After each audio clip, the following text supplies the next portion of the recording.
कल्पना कीजिए, आप एक रूम में एंटर करते हैं और हर किसी का ध्यान आपकी तरफ चला जाता है। आप बोलते हैं और लोग आपकी हर बात ध्यान से सुनते हैं। आप कोई आइडिया प्रपोज करते हैं और लोग उसे इंस्टेंटली एक्सेप्ट कर लेते हैं। आप कोई रिक्वेस्ट करते हैं और सामने वाला हाँ कह देता है, इसलिए नहीं कि वो मजबूर है, बल्कि इसलिए कि वो जेन्युइनली चाहता है। क्या ये कोई सुपर पावर है? क्या ये सिर्फ कुछ लकी लोगों के पास होती है? गैरेथ वुड्स कहते हैं नहीं, ये कोई जादू नहीं है, ये इन्फ्लुएंस है और ये एक ऐसी स्किल है जिसे कोई भी सीख सकता है। मैं हूं आपका अपना और आप सुन रहे हैं स्टोरीज ऑफ जिंदगी। ये वो जगह है जहां हम दुनिया की सबसे प्रैक्टिकल और लाइफ चेंजिंग किताबों को आपकी अपनी जबान में, आपकी अपनी कहानियों की तरह पेश करते हैं। और दोस्तों, आज हम जिस किताब की बात करने जा रहे हैं वो शायद सबसे ज्यादा इमीडिएटली यूजफुल किताबों में से एक है, क्योंकि इन्फ्लुएंस वो स्किल है जो आपकी जिंदगी के हर एरिया में काम आती है। इस किताब का नाम है how to influence people and get what you want now और इसे लिखा है गैरेथ वुड्स ने। गैरेथ वुड्स एक रिनाउंड कम्युनिकेशन और इन्फ्लुएंस एक्सपर्ट हैं, जिन्होंने दशकों तक ह्यूमन साइकोलॉजी, पर्सुएशन टेक्निक्स और इंटरपर्सनल डायनामिक्स का अध्ययन किया है। उनकी ये किताब सिर्फ थ्योरी नहीं है, ये एक प्रैक्टिकल गाइड बुक है जो आपको स्टेप बाय स्टेप बताती है कि कैसे आप लोगों के साथ बेहतर कनेक्ट कर सकते हैं, उनका ट्रस्ट जीत सकते हैं और उन्हें एथिकली इन्फ्लुएंस कर सकते हैं। और हाँ, अगर ये सफर आपको पसंद आए तो नीचे जाकर सब्सक्राइब का बटन जरूर दबा दीजिएगा। स्टोरीज ऑफ जिंदगी पर हम ऐसी ही किताबों को गहराई से समझते हैं। तो चलिए शुरू करते हैं आज का पहला चैप्टर। चैप्टर 1, भूमिका। इन्फ्लुएंस कोई मैजिक नहीं, एक साइंस है। दोस्तों, गैरेथ वुड्स इस किताब की शुरुआत एक बहुत ही इंपॉर्टेंट और आंखें खोलने वाली ऑब्जर्वेशन से करते हैं। वो कहते हैं, every single day of your life you are either influencing others और being influenced by them. There is no neutral ground. यानी आपकी जिंदगी का हर एक दिन आप या तो दूसरों को इन्फ्लुएंस कर रहे हैं या दूसरों के इन्फ्लुएंस में आ रहे हैं। कोई न्यूट्रल ग्राउंड नहीं है। ये बात सुनने में थोड़ी एक्सट्रीम लग सकती है, लेकिन अगर आप गहराई से सोचें तो ये बिल्कुल सच है।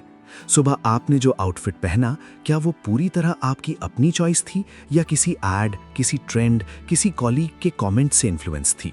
आपने ब्रेकफास्ट में जो खाया, क्या वो आपकी बॉडी की जेन्युइन नीड थी या किसी इन्फ्लुएंसर की रिकमेंडेशन का असर? ऑफिस में आपने जो आइडिया प्रपोज किया, क्या वो प्योरली आपका ओरिजिनल थॉट था या किसी मीटिंग, किसी आर्टिकल, किसी बातचीत से इन्फ्लुएंस था? वुड्स कहते हैं, इन्फ्लुएंस हर जगह है। एड्स में, कॉन्वर्सेशंस में, रिलेशनशिप्स में, बिजनेस डील्स में, सोशल मीडिया में, पॉलिटिक्स में।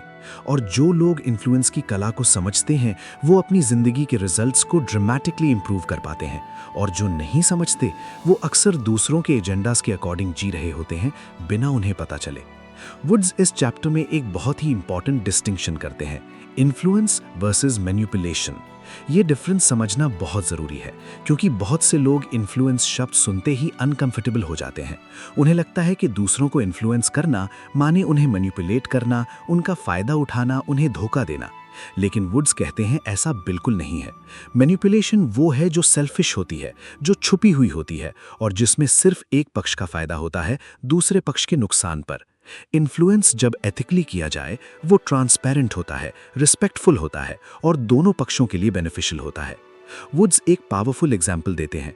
एक अच्छा टीचर अपने स्टूडेंट्स को इन्फ्लुएंस करता है, पढ़ाई में, डिसिप्लिन में, वैल्यूज में।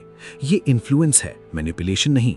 एक अच्छा लीडर अपनी टीम को इन्फ्लुएंस करता है, एक शेयर्ड विजन की तरफ, बेहतर परफॉर्मेंस की तरफ। ये इन्फ्लुएंस है।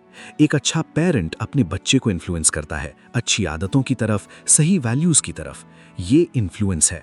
वुड्स कहते हैं, influence is not about making people do what they don't want to do, it's about helping them see why what you are proposing is actually what they want to. Woods इस chapter में 3 foundation principles of influence introduce करते हैं। पहला principle, influence is relationship based. आप किसी को तब तक जेन्युइनली इन्फ्लुएंस नहीं कर सकते जब तक आपके बीच कोई रिलेशनशिप ना हो, चाहे वो कितनी ही छोटी क्यों ना हो। ट्रस्ट, रिस्पेक्ट और कनेक्शन ये इन्फ्लुएंस की नींव है। बिना ट्रस्ट के आपकी हर कोशिश मैनिपुलेशन लगेगी। दूसरा principle, influence is about them not you. Woods कहते हैं, सबसे बड़ी गलती जो लोग करते हैं वो ये कि वो इन्फ्लुएंस करने की कोशिश करते वक्त सिर्फ अपने बारे में सोचते हैं। मुझे क्या चाहिए, मेरा क्या फायदा होगा। लेकिन असली इन्फ्लुएंस सामने वाले की ज़रूरतों, उनकी इच्छाओं, उनके डर, उनकी एस्पिरेशंस को समझने से आता है। जब आप उनकी दुनिया को समझते हैं, तब आप ऐसे सॉल्यूशंस प्रपोज कर सकते हैं जो उन्हें जेन्युइनली अपीलिंग लगे। तीसरा principle, influence is a skill not a talent. Woods कहते हैं, बहुत से लोग सोचते हैं कि कुछ लोग नेचुरली इन्फ्लुएंशियल होते हैं, मैं वैसा नहीं हूं। ये एक मिथ है। हाँ, कुछ लोगों की पर्सनैलिटी, अपब्रिंगिंग या एक्सपीरियंसेस की वजह से उनकी इन्फ्लुएंस स्किल्स नेचुरली ज़्यादा डेवलप्ड हो सकती हैं, लेकिन इन्फ्लुएंस एक लर्नेबल स्किल है। इसे सीखा जा सकता है, प्रैक्टिस किया जा सकता है और मास्टर किया जा सकता है। वुड्स इस चैप्टर का अंत एक एम्पावरिंग मैसेज के साथ करते हैं। You are already influencing people every day, your family, your friends, your colleagues. The question is, are you doing it consciously and effectively, or are you leaving it to chance? दोस्तों, ये पहला chapter एक नींव की तरह है। हमने समझा कि इन्फ्लुएंस क्या है, ये मैनिपुलेशन से कैसे अलग है और इसके 3 फाउंडेशन प्रिंसिपल्स क्या है। आगे के चैप्टर्स में हम एक एक करके वो स्पेसिफिक टूल्स, टेक्निक्स और स्ट्रैटेजी सीखेंगे जो आपको एक मास्टर इन्फ्लुएंसर बनाएंगी। अभी के लिए बस एक काम कीजिए, आज अपने आसपास की इंटरैक्शंस को ऑब्जर्व कीजिए। आप कब दूसरों को इन्फ्लुएंस कर रहे थे, कब आप दूसरों से इन्फ्लुएंस हो रहे थे, और क्या वो इन्फ्लुएंस हेल्दी और एथिकल था। ये सिंपल सी अवेयरनेस आपकी इन्फ्लुएंस जर्नी का पहला कदम है। Chapter 2, the psychology of influence, लोगों का दिमाग कैसे काम करता है। दोस्तों, गैरेथ वुड्स कहते हैं कि इससे पहले कि हम इन्फ्लुएंस की टेक्निक सीखें, हमें एक बहुत ही फंडामेंटल चीज समझनी होगी, इंसान का दिमाग कैसे डिसीजंस लेता है। क्योंकि इन्फ्लुएंस असल में दूसरों के डिसीजन मेकिंग प्रोसेस को समझने और उसके साथ काम करने की कला है। वुड्स इस चैप्टर की शुरुआत एक बहुत ही इंपॉर्टेंट साइंटिफिक इंसाइट से करते हैं। वो कहते हैं, humans are not rational beings who occasionally feel emotions, we are emotional beings who occasionally think rationally. ये स्टेटमेंट इन्फ्लुएंस की पूरी साइकोलॉजी का सार है। हम सोचते हैं कि हम लॉजिकल, रैशनल डिसीजंस लेते हैं, लेकिन न्यूरोसाइंस बताती है कि हमारे ज़्यादातर डिसीजंस, खासकर वो जो हम जल्दी लेते हैं, हमारे इमोशन से ड्रिवन होते हैं। लॉजिक बाद में आती है, सिर्फ उस डिसीजन को जस्टिफाई करने के लिए जो हमने इमोशनली पहले ही ले लिया। वुड्स एक फैसिनेटिंग एग्जाम्पल देते हैं। इमेजिन कीजिए आप एक नई कार खरीदने जा रहे हैं। आपने घंटों रिसर्च की, स्पेसिफिकेशंस कंपेयर की, माइलेज देखा, सेफ्टी रेटिंग्स पढ़ी, प्राइसेस एनालाइज किए। आपको लगता है कि आपने प्योरली लॉजिकल डिसीजन लिया, लेकिन रिसर्च बताती है कि आखिर में ज़्यादातर लोग वही कार खरीदते हैं जो उन्हें इमोशनली अपील करती है, जिसका कलर पसंद आया, जिसकी डिज़ाइन अट्रैक्टिव लगी, जिसमें बैठकर अच्छा फील हुआ। और फिर वो अपने लॉजिकल रिसर्च का यूज़ करके उस इमोशनल डिसीजन को जस्टिफाई करते हैं। वुड्स कहते हैं, if you want to influence someone, speak to their emotions first. Logic can follow but emotion must lead. ये इन्फ्लुएंस का गोल्डन रूल है। वुड्स इसके बाद ह्यूमन डिसीजन मेकिंग के 3 की साइकोलॉजिकल ड्राइवर्स एक्सप्लेन करते हैं। पहला driver, the need for safety और सिक्योरिटी। हर इंसान का सबसे बेसिक, सबसे प्रिमिटिव ड्राइव है खुद को सेफ फील करना। Physical safety, financial safety, emotional safety, social safety, ये सब हमारे ब्रेन की टॉप प्रायोरिटीज हैं। और जब हम अनसेफ फील करते हैं तो हमारा ब्रेन सर्वाइवल मोड में चला जाता है। हम क्लोज्ड हो जाते हैं, डिफेंसिव हो जाते हैं और इन्फ्लुएंस करना लगभग इम्पॉसिबल हो जाता है।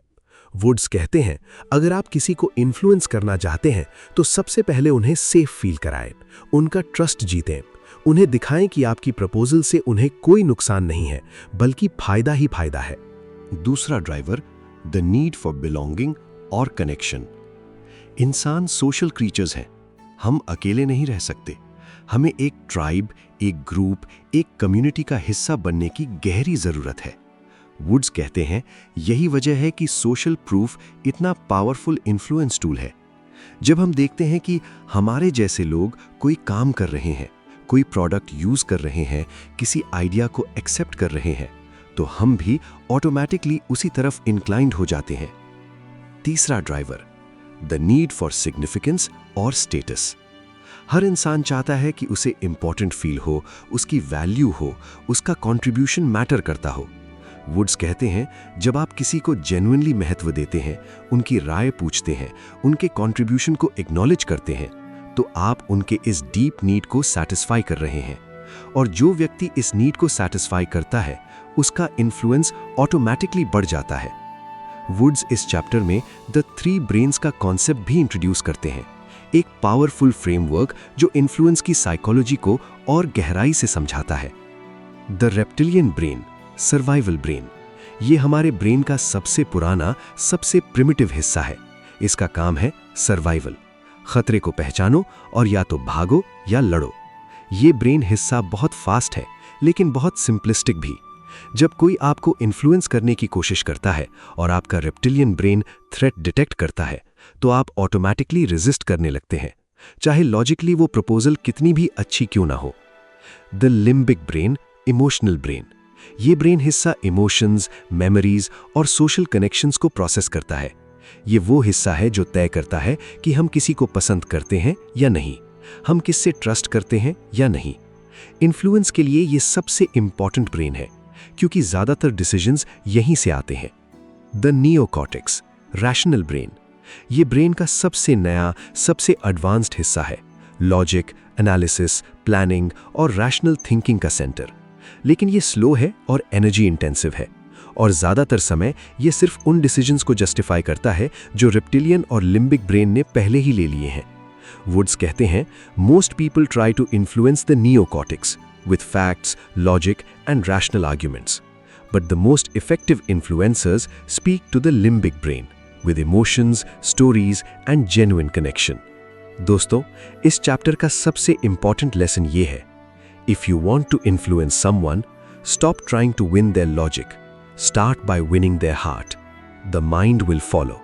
दोस्तों, गैरेथ वुड्स कहते हैं कि इन्फ्लुएंस की दुनिया में फर्स्ट इंप्रेशन शायद सबसे क्रिटिकल और सबसे अंडर एस्टिमेटेड फैक्टर है।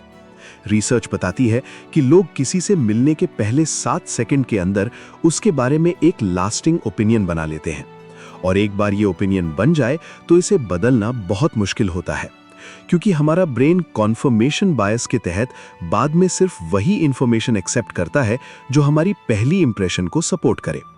वुड्स कहते हैं, you never get a second chance to make a first impression, और इसलिए हर इंटरैक्शन, चाहे वो जॉब इंटरव्यू हो, बिजनेस मीटिंग हो, डेट हो या कैजुअल कॉन्वर्सेशन की शुरुआत के कुछ सेकंड्स आपके इन्फ्लुएंस की नींव रख देते हैं। वुड्स फर्स्ट इंप्रेशन को साइंटिफिकली ब्रेक डाउन करते हैं। वो कहते हैं, फर्स्ट इंप्रेशन 3 कंपोनेंट से बनती है। पहला कंपोनेंट विजुअल, यानी कैसे दिखते हैं, 55% इंपैक्ट। जी हाँ, पहली इंप्रेशन का आधे से ज्यादा हिस्सा इस बात पर डिपेंड करता है कि आप कैसे दिखते हैं, आपके कपड़े, आपकी ग्रूमिंग, आपकी पोस्चर, आपकी बॉडी लैंग्वेज।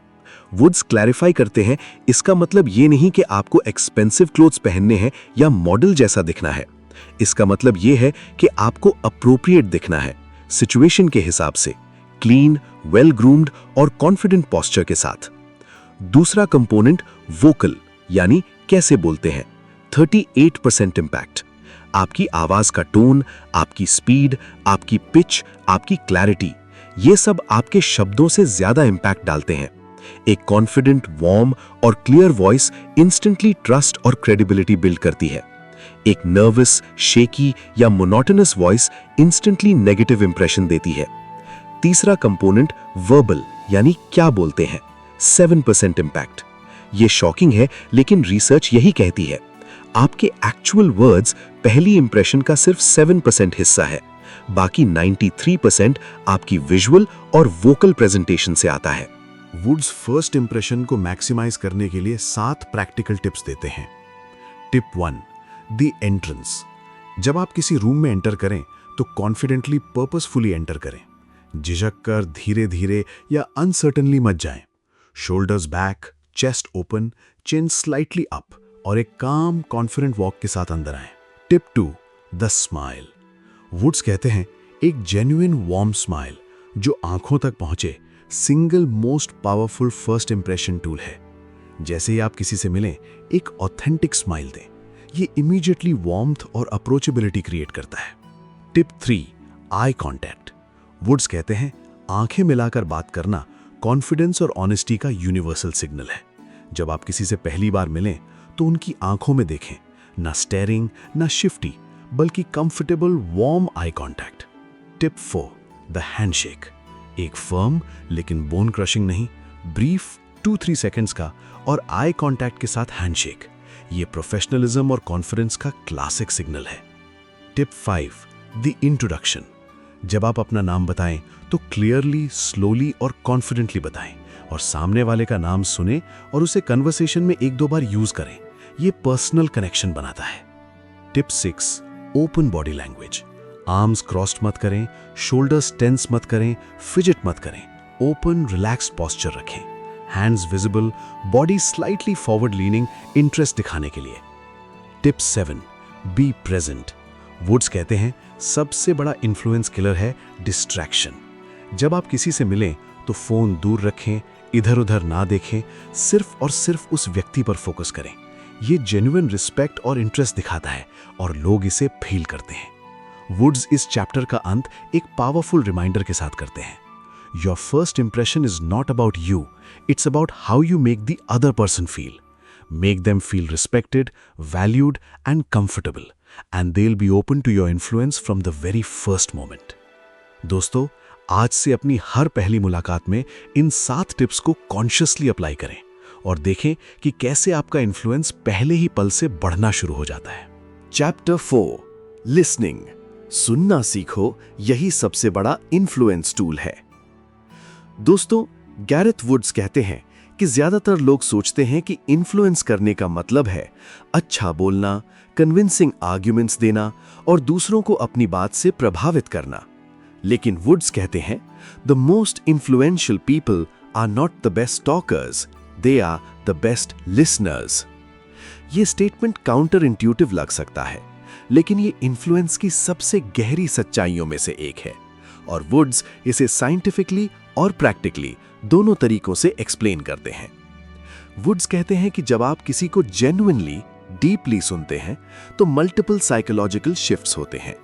पहला, सामने वाले को फील होता है कि उसकी वैल्यू है, उसकी बातें मैटर करती हैं। ये उसकी नीड फॉर सिग्निफिकेंस को सैटिस्फाई करता है और आपके प्रति उसका ट्रस्ट और ओपननेस बढ़ता है। दूसरा, जब आप ध्यान से सुनते हैं तो आप सामने वाले की असली जरूरतें, उसकी असली चिंताएं, उसके असली मोटिवेशंस को समझ पाते हैं और जब आप ये समझ जाते हैं तब आप ऐसे सॉल्यूशंस प्रपोज कर सकते हैं जो जेन्युइनली उसकी जरूरतों को एड्रेस करते हैं और यही असली इन्फ्लुएंस है। वुड्स लिसनिंग के 4 लेवल्स डिस्क्राइब करते हैं। Level 1, ignoring. आप फिजिकली प्रेजेंट हैं लेकिन एक्चुअली सुन ही नहीं रहे। आपका ध्यान कहीं और है, आपके फोन पर, आपकी अपनी थॉट्स पर, आपकी अगली मीटिंग पर। ये लिसनिंग नहीं है, ये सिर्फ हाँ हाँ करना है। Level 2, pretend listening. आप राइट, इंटरेस्टिंग जैसे साउंड्स निकाल रहे हैं लेकिन आप वाकई एंगेज नहीं हैं। सामने वाले को शक होने लगता है कि आप सुन नहीं रहे और वो क्लोज होने लगता है। Level 3, selective listening. आप सुन तो रहे हैं लेकिन सिर्फ उन पार्ट्स को जो आपको रेलेवेंट लगते हैं या जिनसे आप अग्री करते हैं। बाकी को आप फिल्टर आउट कर देते हैं। इससे आप इंपॉर्टेंट इंफॉर्मेशन मिस कर सकते हैं। और लेवल 4, एक्टिव लिसनिंग। वुड्स कहते हैं ये लिसनिंग का हाईएस्ट लेवल है और यही वो लेवल है जो आपको इन्फ्लुएंशियल बनाता है। एक्टिव लिसनिंग में आप पूरी तरह प्रेजेंट हैं। आप सिर्फ शब्द नहीं सुन रहे बल्कि इमोशंस भी समझ रहे हैं, बॉडी लैंग्वेज भी पढ़ रहे हैं और अनसेड को भी सुन रहे हैं। वुड्स एक्टिव लिसनिंग के 5 की टेक्निक्स बताते हैं। Technique 1, give your full attention. सबसे पहली और सबसे इंपॉर्टेंट टेक्निक, डिस्ट्रैक्शंस एलिमिनेट करें। फोन दूर रखें, स्क्रीन बंद करें और फिजिकली सामने वाले की तरफ फेस करें। आपकी बॉडी लैंग्वेज भी बतानी चाहिए कि आप सुन रहे हैं। थोड़ा फॉरवर्ड लीन करें, आई कांटेक्ट मेंटेन करें और नॉड करते रहें। Technique 2, don't interrupt. वुड्स कहते हैं ये शायद सबसे कॉमन लिसनिंग मिस्टेक है। हम सामने वाले की बात पूरी होने से पहले ही अपना रिस्पॉन्स तैयार करने लगते हैं और फिर बीच में ही बोल पड़ते हैं। ये सामने वाले को फील कराता है कि आपको उसकी बात में जेन्युइनली इंटरेस्ट नहीं है, आप सिर्फ अपनी बात कहना चाहते हैं। Technique 3, use verbal acknowledgements. हाँ, समझ रहा हूँ, इंटरेस्टिंग, और बताइए। ये छोटे छोटे वर्बल क्यूज सामने वाले को एनकरेज करते हैं कि वो और बोले और आपको जेन्युइनली सुनते हुए फील कराते हैं। टेक्निक 4, पैराफ्रेज और समराइज। जब सामने वाला एक पॉइंट फिनिश करे तो उसे अपनी शब्दों में दोहराएं। तो आप कह रहे हैं कि मतलब आपको लगता है कि ये टेक्निक 2 काम करती है। 1, ये कंफर्म करती है कि आपने सही समझा। 2, ये सामने वाले को फील कराती है कि आपने जेन्युइनली सुना। Technique 5, ask follow up questions. Woods कहते हैं क्वेश्चंस पूछना दिखाता है कि आप सिर्फ सुपरफिशियली नहीं बल्कि गहराई से एंगेज्ड हैं। ओपन एंडेड क्वेश्चंस पूछें। उसके बाद क्या हुआ? आपको कैसा लगा? आपके हिसाब से इसका सॉल्यूशन क्या हो सकता है? वुड्स इस चैप्टर का अंत एक पावरफुल ऑब्जर्वेशन के साथ करते हैं। When you listen to someone deeply, you give them a rare gift, the feeling of being truly heard. And people will always be more influenced by someone who made them feel heard than someone who just spoke well. दोस्तों, Gareth Woods कहते हैं कि अगर listening influence की नींव है तो rapport उस नींव पर खड़ी पहली मंजिल है। रैपो का मतलब है एक ऐसा कनेक्शन, एक ऐसी कंफर्ट, एक ऐसी अंडरस्टैंडिंग जिसमें 2 लोग एक दूसरे के साथ नेचुरली कंफर्टेबल फील करते हैं, एक दूसरे पर ट्रस्ट करते हैं और एक दूसरे की बातों के प्रति ओपन होते हैं।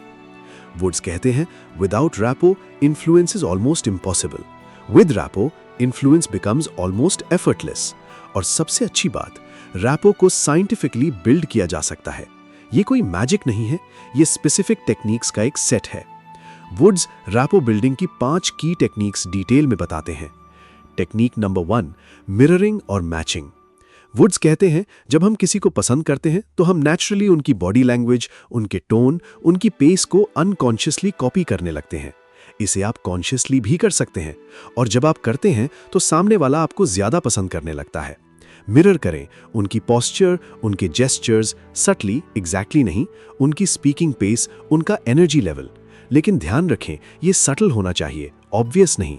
अगर सामने वाले को लग गया कि आप जानबूझकर कॉपी कर रहे हैं तो ये क्रीपी लगता है। टेक्निक नंबर 2, कॉमन ग्राउंड खोजें। वुड्स कहते हैं, लोग उन लोगों के साथ कंफर्टेबल फील करते हैं जो उनके जैसे हैं। तो कॉन्वर्सेशन में कॉमनैलिटीज खोजें, shared interests, shared experiences, shared values, shared challenges. जब आपको कोई कॉमन ग्राउंड मिले तो उसे हाईलाइट करें। अरे, आप भी क्रिकेट फैन हैं, मैं भी। Technique number 3, use their name. Woods कहते हैं, किसी का नाम लेना सबसे सिंपल और सबसे पावरफुल रैपो बिल्डिंग टूल्स में से एक है। जब आप किसी का नाम लेते हैं तो वो इंस्टेंटली ज्यादा पर्सनल और कनेक्टेड फील करता है। लेकिन ओवरडू मत करें, नेचुरली यूज करें। Technique number 4, match their energy and pace. Woods कहते हैं, अगर सामने वाला स्लो और काम बोल रहा है और आप फास्ट और एनर्जेटिक बोल रहे हैं तो एक डिस्कनेक्ट फील होगा। उनकी एनर्जी और पेस को ब्रॉडली मैच करें, इससे वो आपके साथ ज्यादा कंफर्टेबल फील करेंगे। Technique number 5, show genuine interest. Woods कहते हैं, ये शायद सबसे इंपॉर्टेंट टेक्निक है और इसे फेक नहीं किया जा सकता।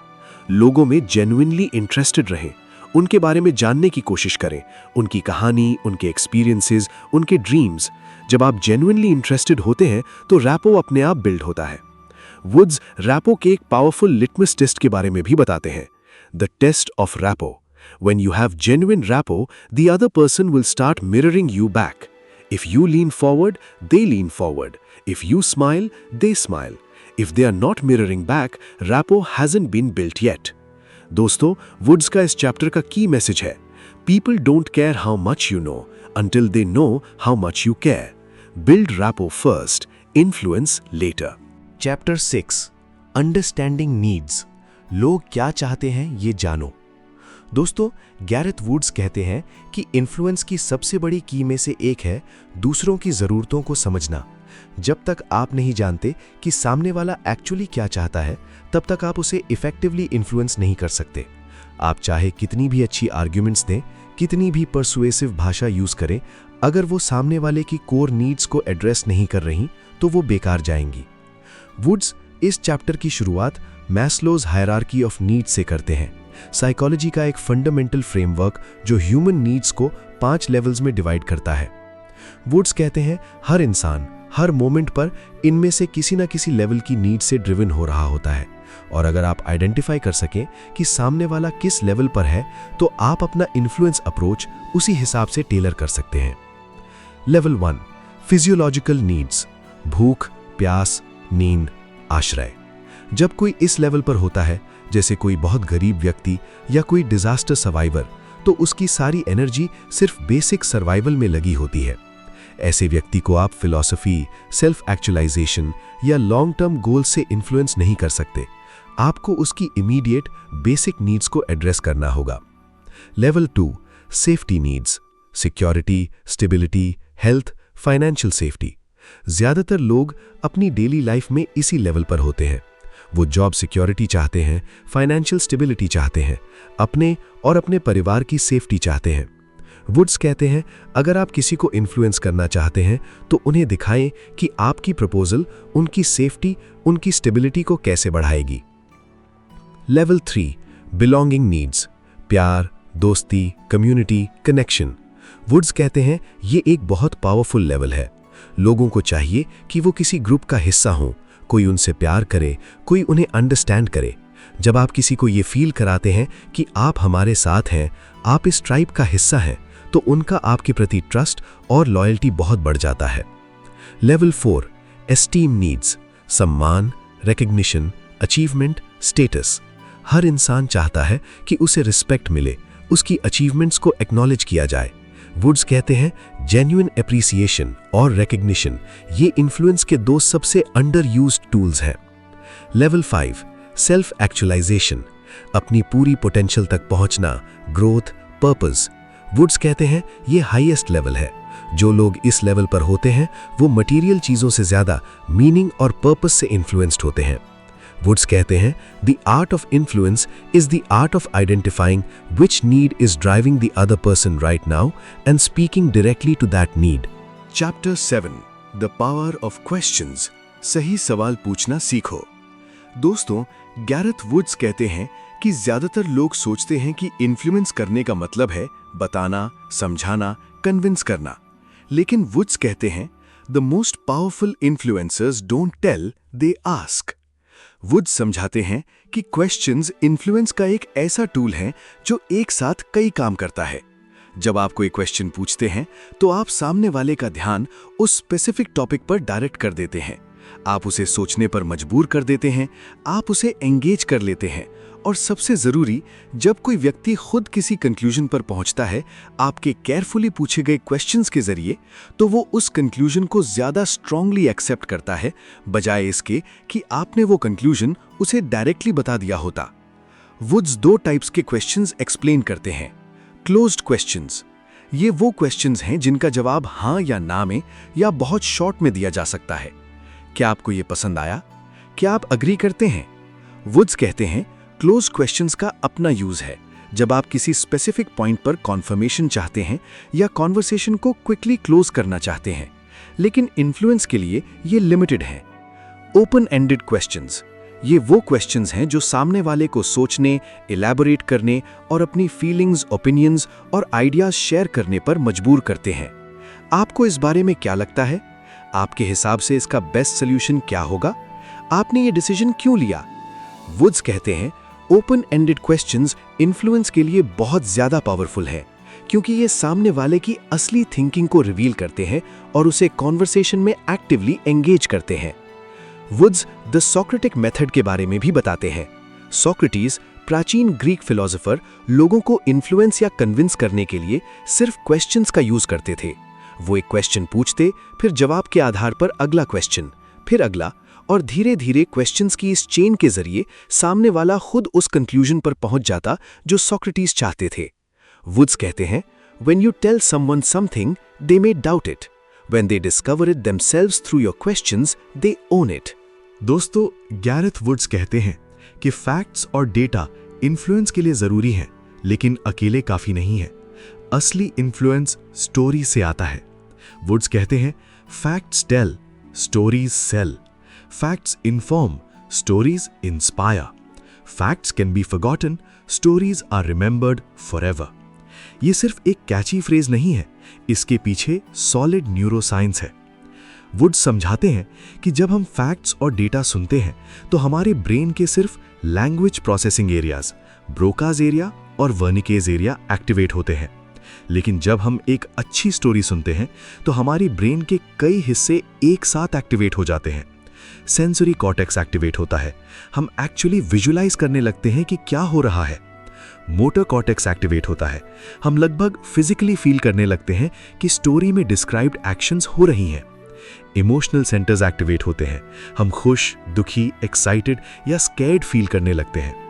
और सबसे ज़रूरी, जब हमारा ब्रेन इस तरह फुली एंगेज्ड होता है तो ये स्टोरी को डीप मेमोरी में स्टोर करता है। वुड्स कहते हैं, a well told story bypasses the critical analytical part of the brain and goes straight to the emotional decision making part, and that's where influence happens. Woods इसके बाद बताते हैं कि एक पावरफुल इन्फ्लुएंशियल स्टोरी के 4 essential elements क्या हैं। पहला element, the hero. Her story में एक हीरो होता है, कोई ऐसा कैरेक्टर जिससे ऑडियंस रिलेट कर सके।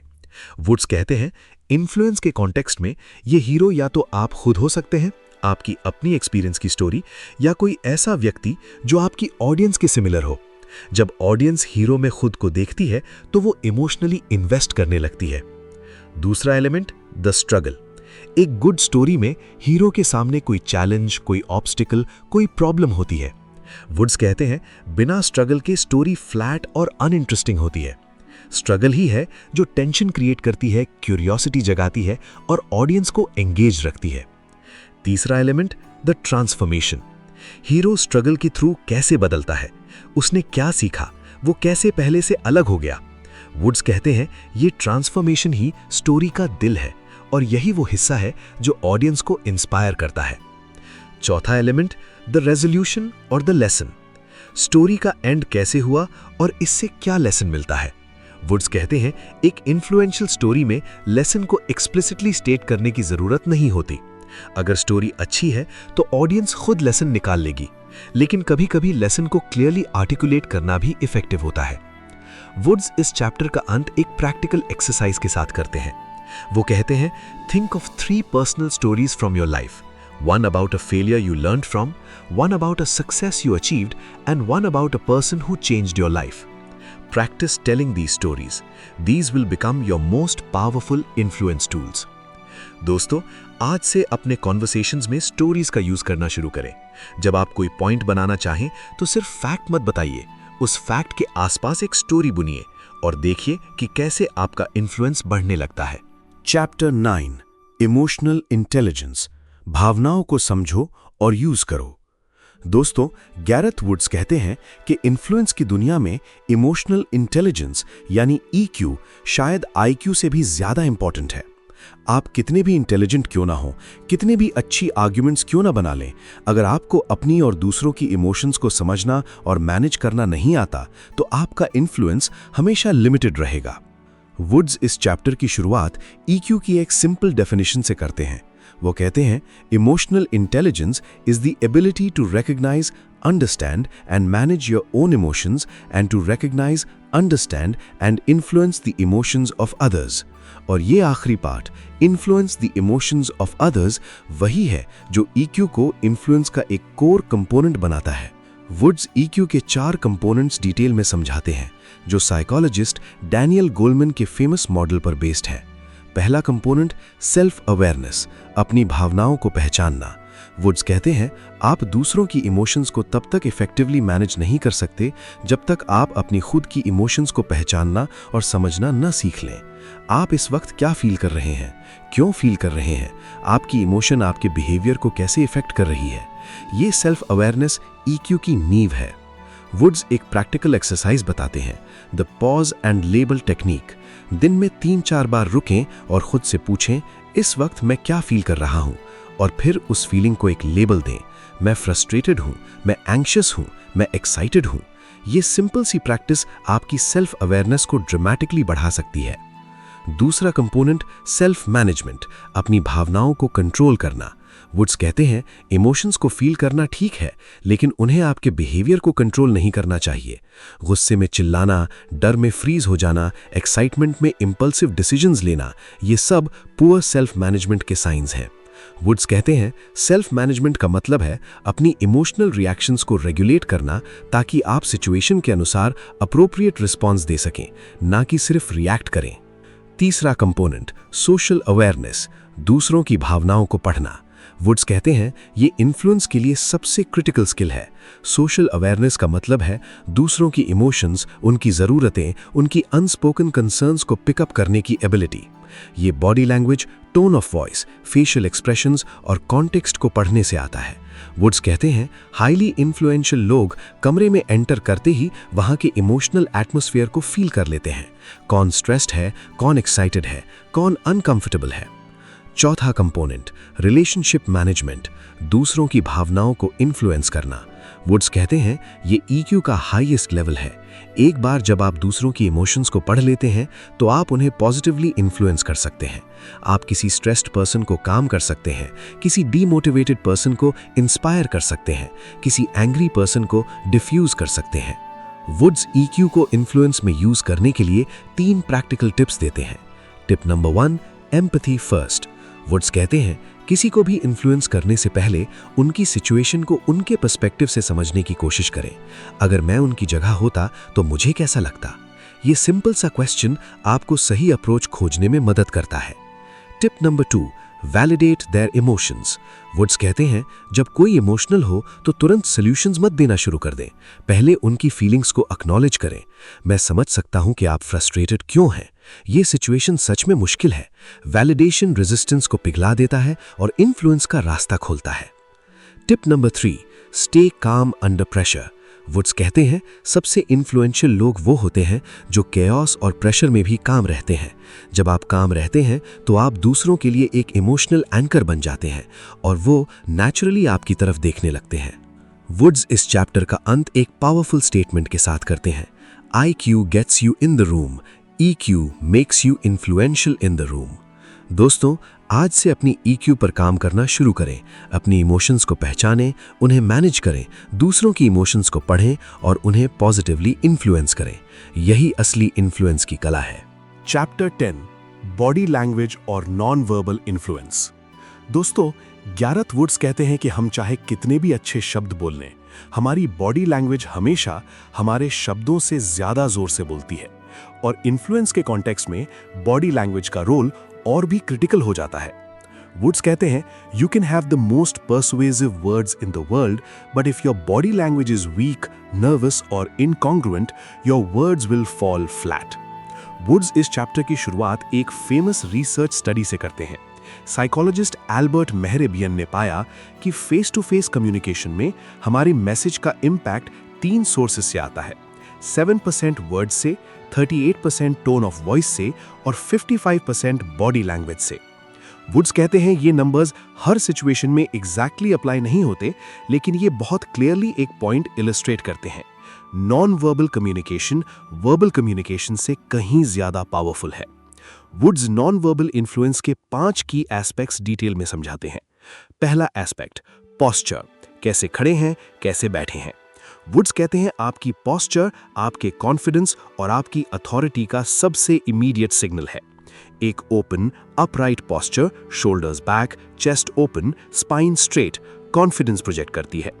एक closed hunched posture, shoulders forward, chest sunken, spine curved, insecurity project करती है। वुड्स कहते हैं your mother was right, stand up straight, it changes how others see you and it changes how you feel about yourself. दूसरा aspect, gestures, हाथों का use. Woods कहते हैं hand gestures communication का एक नेचुरल और पावरफुल हिस्सा है। जो लोग कॉन्फिडेंटली जेस्चर्स यूज करते हैं वो ज्यादा एंगेजिंग, ज्यादा क्रेडिबल और ज्यादा पर्सुएसिव लगते हैं। लेकिन जेस्चर्स का यूज 3 चीजों के साथ करना चाहिए। वो नेचुरल होने चाहिए, फोर्स्ड या रिहर्स्ड नहीं, वो ओपन होने चाहिए, पाम्स विजिबल नॉट हिडन, और वो कॉन्ग्रुएंट होने चाहिए, आप जो कह रहे हैं जेस्चर्स वही रीइंफोर्स कर रहे हो। तीसरा एस्पेक्ट, आई कॉन्टैक्ट। वुड्स कहते हैं आई कॉन्टैक्ट ट्रस्ट और कॉन्फिडेंस का यूनिवर्सल सिग्नल है। जब आप किसी से बात करते वक्त अप्रोप्रिएट आई कॉन्टैक्ट मेंटेन करते हैं तो आप ज्यादा ऑनेस्ट, ज्यादा कॉन्फिडेंट और ज्यादा एंगेज्ड लगते हैं। लेकिन बैलेंस जरूरी है।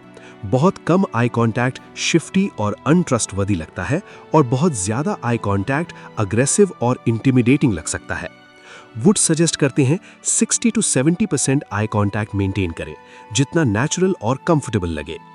चौथा एस्पेक्ट, फेशियल एक्सप्रेशंस। वुड्स कहते हैं आपका चेहरा आपकी इमोशंस का स्क्रीन है और लोग अक्सर अनकॉन्शियसली आपके फेशियल एक्सप्रेशंस को पढ़कर आपके बारे में जजमेंट्स बना लेते हैं। वुड्स कहते हैं इन्फ्लुएंस के लिए सबसे इंपॉर्टेंट फेशियल एक्सप्रेशन है एक जेन्युइन वार्म स्माइल। ये इंस्टेंटली अप्रोचेबिलिटी और वार्मथ क्रिएट करता है। पांचवा एस्पेक्ट, प्रॉक्सिमिक्स, स्पेस और डिस्टेंस। वुड्स कहते हैं आप किसी से कितनी दूरी पर खड़े हैं या बैठे हैं, ये भी इन्फ्लुएंस को अफेक्ट करता है। बहुत दूर आप डिस्कनेक्टेड और अलूफ लगते हैं, बहुत पास आप इंट्रूसिव और अग्रेसिव लगते हैं। वुड सजेस्ट करते हैं एक कंफर्टेबल डिस्टेंस मेंटेन करें जो कल्चर, रिलेशनशिप और कॉन्टेक्स्ट के हिसाब से अप्रोप्रिएट हो। दोस्तों, वुड्स का बॉडी लैंग्वेज को इंप्रूव करने के लिए एक सिंपल डेली प्रैक्टिस बताते हैं, द पावर पोज प्रैक्टिस। हर सुबह 2 मिनट के लिए एक पावर पोज में खड़े हो, feet shoulder width apart, hands on हिप्स, chest open, chin slightly raised. Research बताती है कि ये सिंपल प्रैक्टिस टेस्टोस्टेरोन यानी कॉन्फिडेंस हार्मोन को बूस्ट करती है और कॉर्टिसोल यानी स्ट्रेस हार्मोन को कम करती है। दोस्तों, वुड्स का इस चैप्टर का की मैसेज है, your body speaks before you do, make sure it's saying what you wanted to say. Chapter 11, the language of persuasion, शब्दों का सही चुनाव। दोस्तों, गैरेथ वुड्स कहते हैं कि बॉडी लैंग्वेज और इमोशनल कनेक्शन के बाद तीसरा पिलर ऑफ इन्फ्लुएंस है आपकी भाषा। आप कौन से शब्द चूज करते हैं, आप अपनी मैसेज को कैसे फ्रेम करते हैं, आप किस टोन में बोलते हैं, ये सब आपके इन्फ्लुएंस की इफेक्टिवनेस को ड्रामेटिकली अफेक्ट करते हैं। वुड्स इस चैप्टर की शुरुआत एक पावरफुल कॉन्सेप्ट से करते हैं, फ्रेमिंग। फ्रेमिंग का मतलब है आप अपनी मैसेज को किस कॉन्टेक्स्ट में, किस पर्सपेक्टिव से प्रेजेंट करते हैं। एक ही इंफॉर्मेशन अलग अलग फ्रेम्स में बिल्कुल अलग रिएक्शंस इलिसिट कर सकती है। वुड्स एक क्लासिक एग्जाम्पल देते हैं। एक सर्जन एक पेशेंट को बताता है, इस सर्जरी की सक्सेस रेट 90% है। पेशेंट कॉन्फिडेंट फील करता है, सर्जरी के लिए रेडी हो जाता है। दूसरा सर्जन सेम सर्जरी के लिए कहता है, इस सर्जरी की फेलियर रेट 10% है। पेशेंट एंग्शियस और हेजिटेंट हो जाता है। इंफॉर्मेशन सेम है, सिर्फ फ्रेम अलग है। वुड्स कहते हैं, it's not just what you say, it's how you say it. Frame your message positively and people will respond positively. Woods persuasive language के 6 स्पेसिफिक टेक्निक्स बताते हैं। Technique 1, use you more than I. Woods कहते हैं सबसे common mistake जो लोग influence करने की कोशिश करते वक्त करते हैं, वो आई सेंटर्ड लैंग्वेज यूज करते हैं। मुझे लगता है, मेरा आइडिया है, मैं चाहता हूं। लेकिन असली इन्फ्लुएंस सामने वाले पर फोकस करने से आता है। आपको क्या लगता है, आपके लिए इसमें क्या फायदा है, आपकी जरूरत को ध्यान में रखते हुए। Technique 2, use positive language. Woods कहते हैं हमारा ब्रेन नेगेटिव लैंग्वेज की तुलना में पॉजिटिव लैंग्वेज पर ज्यादा स्ट्रांगली रिस्पॉन्ड करता है। गलती मत करना कहने के बजाय सही करना कहें। डरो मत कहने के बजाय कॉन्फिडेंट रहो कहें। प्रॉब्लम की जगह चैलेंज या अपॉर्चुनिटी यूज करें। Technique 3, use sensory words. Woods कहते हैं जो शब्द हमारी सेंसेस को एंगेज करते हैं, देखना, सुनना, महसूस करना, वो ज्यादा पावरफुल और मेमोरेबल होते हैं। इमेजिन कीजिए, फील कीजिए, देखिए, सुनिए। Technique 4, use social proof language. Woods कहते हैं ज्यादातर लोग, एक्सपर्ट्स कहते हैं, रिसर्च बताती है, ये फ्रेजेस सोशल प्रूफ क्रिएट करती हैं और आपकी मैसेज को ज्यादा क्रेडिबल बनाती हैं। Technique 5, use scarcity language ethically. Woods कहते हैं लिमिटेड टाइम, एक्सक्लूसिव अपॉर्चुनिटी, सिर्फ कुछ ही लोगों के लिए। ये फ्रेजेस अर्जेंसी और डिजायरेबिलिटी क्रिएट करती हैं, लेकिन वुड्स एम्फसाइज करते हैं इसे सिर्फ तब यूज करें जब जेन्युइनली स्कैरसिटी हो। फेक स्कैरसिटी मैनिपुलेशन है। Technique 6, use the because technique. Woods कहते हैं, रिसर्च बताती है कि जब आप अपनी रिक्वेस्ट के साथ एक बिकॉज कारण जोड़ते हैं, चाहे वो रीजन कितना भी सिंपल क्यों ना हो, तो कंप्लायंस रेट ड्रामेटिकली बढ़ जाती है। क्या मैं आगे आ सकता हूं क्योंकि मुझे जल्दी जाना है, ये क्या मैं आगे आ सकता हूं से कहीं ज्यादा इफेक्टिव है। वुड्स इस चैप्टर का अंत एक प्रैक्टिकल एक्सरसाइज के साथ करते हैं। For 1 week, consciously replace negative words with positive ones and replace I statements with you statements. Notice the difference in how people respond to you. Chapter 12 Handling Objections जब सामने वाला ना कहे। दोस्तों, गैरेथ वुड्स कहते हैं कि चाहे आप कितने भी स्किल्ड इन्फ्लुएंसर क्यों न बन जाएं, एक चीज गारंटी है, आपको ऑब्जेक्शंस फेस करने पड़ेंगे। लोग ना कहेंगे, रेजिस्ट करेंगे, आपकी बातों पर डाउट करेंगे, और असली इन्फ्लुएंस तब नहीं दिखता जब सब स्मूथली चल रहा हो। असली इन्फ्लुएंस तब दिखता है जब आप ऑब्जेक्शंस को ग्रेसफुली हैंडल करते हैं और एक ना को हाँ में बदल देते हैं। वुड्स इस चैप्टर की शुरुआत एक इंपॉर्टेंट माइंडसेट से करते हैं। वो कहते हैं, objections are not rejections, they are requests for more information. जब कोई ऑब्जेक्ट करता है तो इसका मतलब ये नहीं कि उसने आपको रिजेक्ट कर दिया। इसका मतलब ये है कि उसके मन में कोई कंसर्न है, कोई डाउट है, कोई अनआंसर्ड क्वेश्चन है, और आपका काम है उस कंसर्न को आइडेंटिफाई करना, उसे एड्रेस करना और उसे रिजॉल्व करना। वुड्स ऑब्जेक्शंस को हैंडल करने का एक 4 स्टेप फ्रेमवर्क देते हैं, the LAER model. Step 1 L listen, सुनो। वुड्स कहते हैं, जब सामने वाला ऑब्जेक्ट करे तो तुरंत डिफेंड मत करना शुरू कर दें, तुरंत काउंटर आर्ग्यूमेंट्स मत देने लगें। पहले पूरी तरह सुने, उन्हें अपनी ऑब्जेक्शन पूरी तरह एक्सप्रेस करने दें, बीच में इंटरप्ट मत करें। वुड्स कहते हैं, कई बार लोगों को सिर्फ फील कराना होता है कि उनकी बात सुनी गई, और उसके बाद उनकी ऑब्जेक्शन अपने आप कम हो जाती है। स्टेप 2 A एक्नॉलेज, स्वीकार करो। वुड्स कहते हैं, सुनने के बाद सामने वाले की फीलिंग्स को एक्नॉलेज करें। मैं समझता हूं कि आपको ये कंसर्न क्यों है, ये वैलिड पॉइंट है, आपकी जगह मैं भी शायद ऐसा ही सोचता। ये एक्नॉलेजमेंट रेजिस्टेंस को पिघला देता है। जब आप एक्नॉलेज करते हैं तो सामने वाला फील करता है कि आप उसकी तरफ हैं, उसके खिलाफ नहीं। स्टेप 3 एक्सप्लोर, गहराई में जाओ। वुड्स कहते हैं, अब क्वेश्चंस के जरिए ऑब्जेक्शन की जड़ तक जाएं। आपको स्पेसिफिकली किस चीज की चिंता है? क्या आपने पहले भी ऐसा एक्सपीरियंस किया है? अगर ये कंसर्न एड्रेस हो जाए तो क्या आप कंफर्टेबल होंगे? ये क्वेश्चंस आपको ऑब्जेक्शन के पीछे की असली वजह समझने में मदद करते हैं। स्टेप 4 रिस्पॉन्ड, जवाब दो। अब जब आपने सुन लिया, एक्नॉलेज कर लिया और एक्सप्लोर कर लिया, तब जाकर आपकी बारी है रिस्पॉन्ड करने की। अपना रिस्पॉन्स इस तरह फ्रेम करें कि वो उनकी स्पेसिफिक कंसर्न को एड्रेस करे। वुड्स कहते हैं, don't just tell them why you are right, show them how your solution addresses their specific concern. Woods एक और पावरफुल टेक्निक बताते हैं, फील फेल्ट फाउंड। ये क्लासिक ऑब्जेक्शन हैंडलिंग फॉर्मूला है। मैं समझता हूं कि आप ऐसा फील करते हैं। दरअसल बहुत से लोगों ने भी ऐसा ही फेल्ट किया है, लेकिन उन्होंने फाउंड किया कि आपकी सॉल्यूशन का पॉजिटिव आउटकम। वुड्स कहते हैं, the goal of handling objections is not to win an argument, it's to resolve a concern so that both of you can move forward together.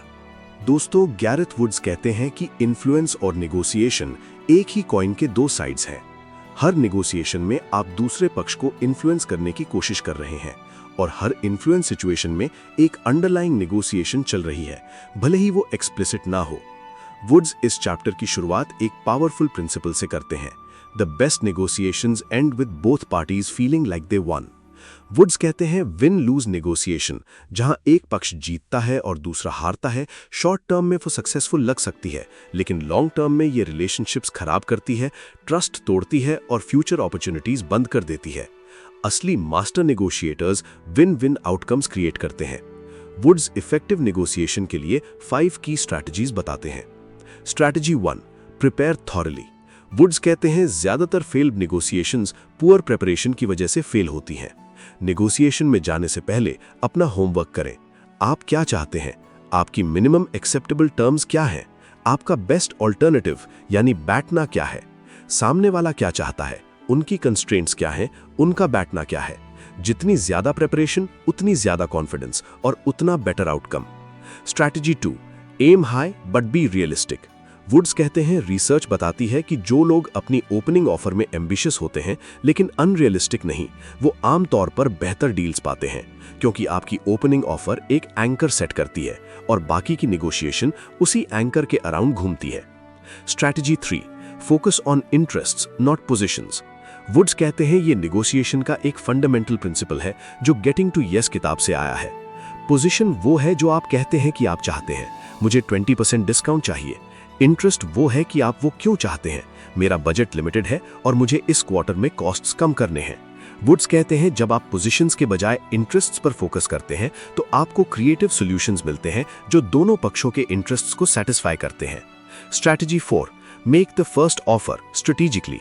Woods कहते हैं कुछ लोग कहते हैं कि नेगोशिएशन में पहला ऑफर मत करो, लेकिन रिसर्च बताती है कि पहला ऑफर करने वाला एंकरिंग इफेक्ट की वजह से अक्सर एडवांटेज में रहता है, बशर्ते आपका ऑफर वेल रिसर्च्ड और रियलिस्टिक हो। Strategy 5, know when to walk away. Woods कहते हैं शायद सबसे इंपॉर्टेंट नेगोशिएशन स्किल ये जानना कि कब बातचीत छोड़नी है। अगर डील आपकी मिनिमम एक्सेप्टेबल टर्म्स से नीचे जा रही है तो पोलाइटली वॉक अवे करें। वुड्स कहते हैं the person who is most willing to walk away has the most power. Woods negotiation के दौरान बॉडी लैंग्वेज के बारे में भी टिप्स देते हैं। काम रहें, जल्दबाजी ना करें, साइलेंस का यूज करें। साइलेंस एक पावरफुल नेगोशिएशन टूल है। दोस्तों, वुड्स का इस चैप्टर का की मैसेज है, in negotiation as in influence the goal is not to defeat the other person, the goal is to find a solution that works for both of you. Chapter 14, social proof और authority. लोग दूसरों को देखकर क्यों follow करते हैं?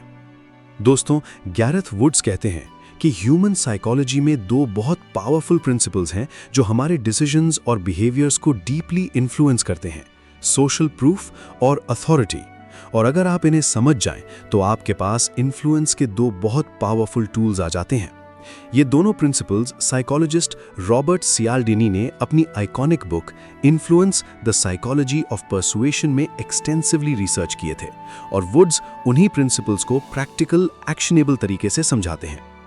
Woods social proof से शुरू करते हैं। वो कहते हैं social proof is the psychological phenomenon where people look to the actions and behaviours of others to determine their own. यानी जब हमें नहीं पता होता कि क्या करना है, जब हम अनसर्टन होते हैं तो हम ऑटोमेटिकली देखते हैं कि दूसरे क्या कर रहे हैं और वही करते हैं।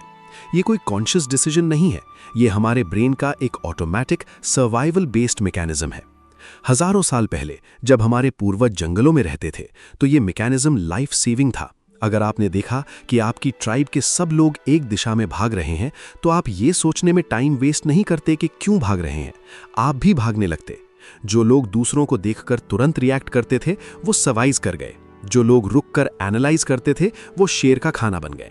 आज शेर तो नहीं है, लेकिन हमारा ब्रेन अभी भी उसी तरह काम करता है। जब हम अनसर्टन होते हैं तो हम दूसरों की तरफ देखते हैं और उनके बिहेवियर से इन्फ्लुएंस्ड होते हैं। वुड्स सोशल प्रूफ के कुछ फैसिनेटिंग रियल वर्ल्ड एग्जाम्पल्स देते हैं। Restaurant lines. अगर दो रेस्टोरेंट्स हैं और एक के बाहर लंबी लाइन है और दूसरा खाली है तो आप किस में जाएंगे? ज्यादातर लोग लाइन वाले में जाएंगे, क्योंकि लाइन सोशल प्रूफ है कि यहाँ का खाना अच्छा है। TV show laughter tracks. TV shows में कैंड लाफ्टर का यूज क्यों होता है? क्योंकि रिसर्च बताती है कि जब लोग दूसरों को हंसते हुए सुनते हैं तो वो खुद भी ज्यादा हंसते हैं और शो को ज्यादा फनी परसीव करते हैं, भले ही जोक्स एक्चुअली उतने फनी ना हो। Best seller labels. किताबों पर बेस्ट सेलर लिखा होता है, ये सोशल प्रूफ है। अगर इतने लोगों ने खरीदी तो अच्छी ही होगी। Amazon पर customers who bought this also bought, ये भी सोशल प्रूफ है। Social media. इंस्टाग्राम पर जितने ज्यादा फॉलोअर्स और लाइक्स उतना ही ज्यादा लोग आपको फॉलो करना चाहेंगे, ये सोशल प्रूफ का परफेक्ट एग्जाम्पल है। वुड्स कहते हैं सोशल प्रूफ को एथिकली इन्फ्लुएंस करने के 4 तरीके हैं। पहला तरीका, टेस्टिमोनियल्स और रिव्यूज। अपने सैटिस्फाइड कस्टमर्स, क्लाइंट्स या कलीग्स के जेन्युइन स्पेसिफिक टेस्टिमोनियल्स इकट्ठा करें और उन्हें प्रोमिनेंटली डिस्प्ले करें। एक जेन्युइन टेस्टिमोनियल आपके अपने दावों से कहीं ज्यादा पावरफुल होता है। दूसरा तरीका नंबर्स और स्टैटिस्टिक्स का यूज करें। 10,000 plus satisfied customers, 95% success rate, 4.8 star rating from 5,000 reviews. ये नंबर्स सोशल प्रूफ का एक क्वांटिफाइबल फॉर्म है और बहुत कन्विंसिंग होते हैं। तीसरा तरीका पीपल लाइक यू लैंग्वेज।